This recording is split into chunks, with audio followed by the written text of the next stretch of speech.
in this Growth Engine Daily, I'd like you to think about the importance of doing regular strategic reviews. So if you're like most sort of entrepreneurs, you're going to have some form of plan that's derived out of some type of strategy. And what I'd like you to sort of start thinking about is, you know, when should you start your strategy? Well, ideally Q4 for the following year would be the ultimate goal. I know a lot of people take time out over the Christmas period and then sort of get it started a little bit into January. But Q4 is where you really should start doing all your strategic reviews, putting your plans in place, ready to go, and, you know, getting a fast track start in Q1. So assuming that that's happened, getting your numbers right in the business, you know, monitoring your KPIs each week, day, month, by department, whatever you do, that's absolutely fine. But what I'm actually talking about in this one is the need to physically sit down, take a time out, and do what I call a comprehensive strategic review. Now, I'm not talking about taking a day out here, talking about taking 2 or 3 hours out, maybe a morning, do a breakfast session with your team, maybe you stop over and then go for some lunch, you know, a meal afterwards or something like that. But here's some pro tips that I want to talk you through. So what I like to do with strategic reviews is I like to look at them quarterly. Doesn't mean to say I'm not looking at my finance numbers daily or my sales numbers daily, you know, or monthly, but strategic reviews. So the actual road, the tarmac that we're driving on. So I like to look at them quarterly, and I'll sit down, I'll put probably 2.5 hours in each quarter, and then I'll split it down by basically the fundamentals. So I'll start with finance. Where is the business at the end of the quarter, you know, against the forecast? Is the revenue right? If that's okay, is the direct costs okay? If that's okay, is the gross margin okay? If that's okay, overhead's okay, and where are the variances? And then what I do is on a checklist, I have the finance with the subsectors like revenue, gross margin, then in the column, on track, behind or ahead. And it's a nice simple visual that gives you that sort of play. You do use an Excel spreadsheet, a Google sheet, Apple numbers, call it whatever that you want. So finance in column A, the subsector tasks like revenue, what the target was, what the actual was, just as quick, am I on target, yes, no, ahead or behind. If I'm ahead, that's going to be green. If I'm behind, that's going to be red. And so I'm just going to move lane here, guys. And if it's red, if I'm behind, and if I'm just, you know, within 5 or so percent, depends on what the metric is, 10% max, I'll probably leave that amber. So I've got a nice color code, you know, representation. So that's finance from that side. If you then move into operations, now this is the biggest one to do, so I won't go through every tip. You can apply this, but in operations, I would then start with customer services. You know, how many complaints did we get? How many reviews did we, you know, 5-star or 4-star reviews did we get? You know, is that what we expected? What's the percentage of people giving us a positive, neutral or negative review? We use HubSpot's NPS tool in Service Hub to do that. But there's so many, you know, SurveyMonkey, you know, SurveyGizmo, things like that you can use as well.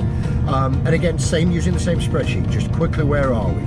And again, that's going to tell me where I am. That's customer service. It could be manufacturing. Did we make enough, you know, widgets? Did we get enough widgets shipped?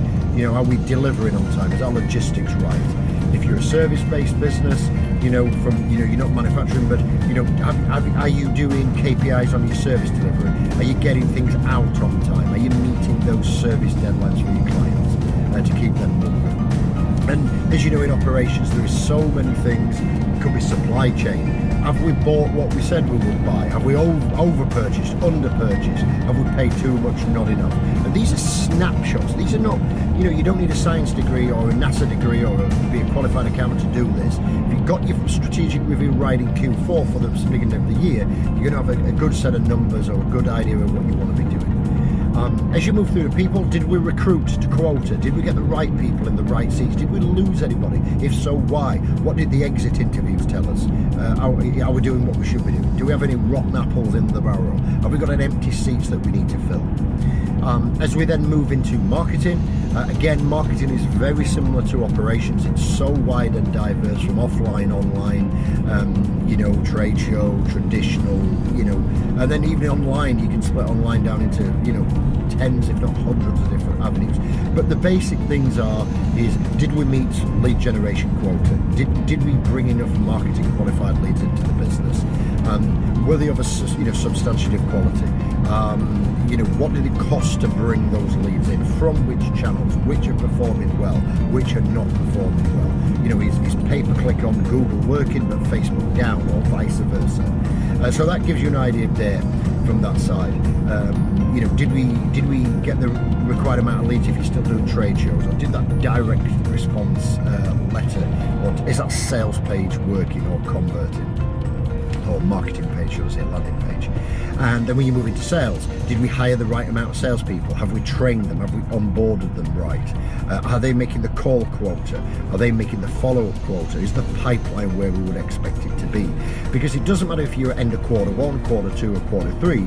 That's going to dictate, especially with sales, what's going to happen the following quarter. Time of recording is June 2019, so our strategic review is coming up at the end of this month, and that will then dictate and tell us how far off we're going to be in quarter three and into quarter four. So it's a bit of a mini crystal ball, if you want to call that. And then close rates. How many leads are we getting through to asking for the decision, and the sales qualified leads, and what are we closing? Are we closing to quota? That will highlight if you've got any stars in your sales team, or any people who maybe need retraining, or maybe even need to be gone.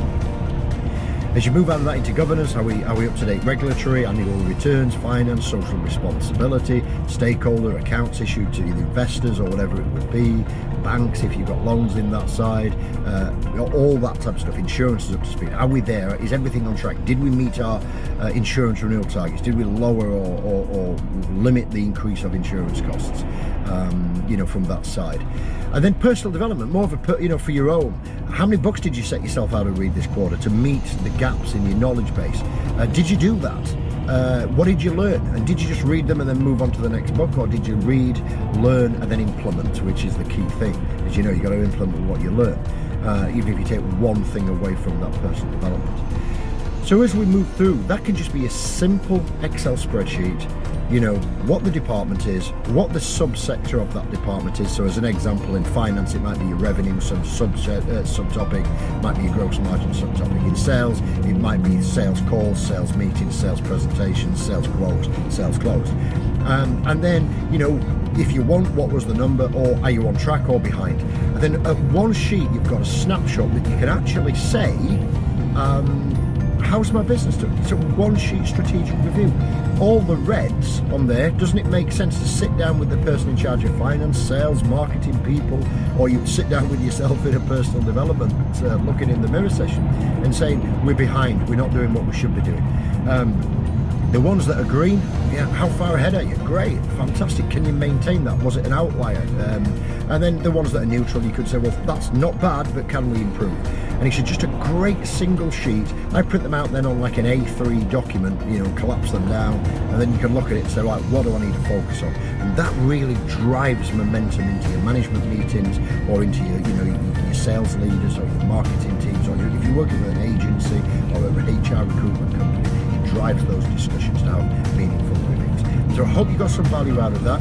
I'd love your comments on strategic reviews, and if you're doing them, yes or no, what value you're getting out of them. Is this a better way to doing them? And you can really do these, like I say, if you're spending 10 or 15 minutes, 20 to 30 minutes max, it's between 2.5 and 3 hours once a quarter, equated to 1 hour a month, or what's that, 15 minutes a week allocated time to do that at the end of the month, on a pro rata basis. So it's not as if I'm asking you to take days out, go country weekend retreats where you can't afford to be away from your business, and then file it, put it in a Google Drive or a Microsoft OneDrive, and then you'll be able to track it quarter on quarter on quarter. And I've got some clients who even do this monthly, as a monthly snapshot, so they can make additional corrective recommendations. So I hope you find that value. Leave us a comment below, let us know if you're doing them or not, and if this has helped you. And as always, I appreciate you continuing your growth engine development. Go do the hustle, go make it happen, and I'm going to catch up with you on another Growth Engine Daily real soon.